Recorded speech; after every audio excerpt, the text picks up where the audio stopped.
So first of all, you wanna have the guest editions CD image. Now how do you find that? You go to your web browser, so you're gonna type VirtualBox guest editions ISO. You're gonna scroll to this website right here.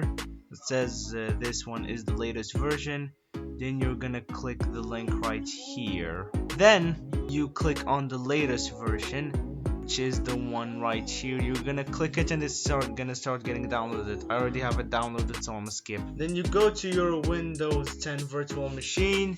You go to devices, then you click insert guest edition CD image.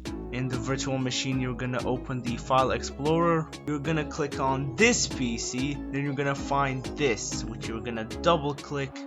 Then you're gonna click on VBox Windows Editions. Click on yes, then you'll get the setup. You're gonna click on it right here.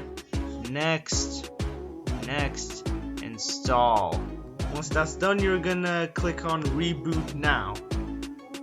And then you're gonna wait for your virtual machine to restart.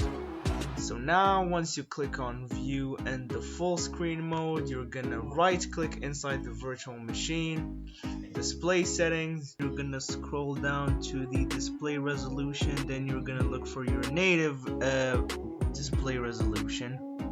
And there you go, now it is full screen. A sub would be appreciated and I hope this helped.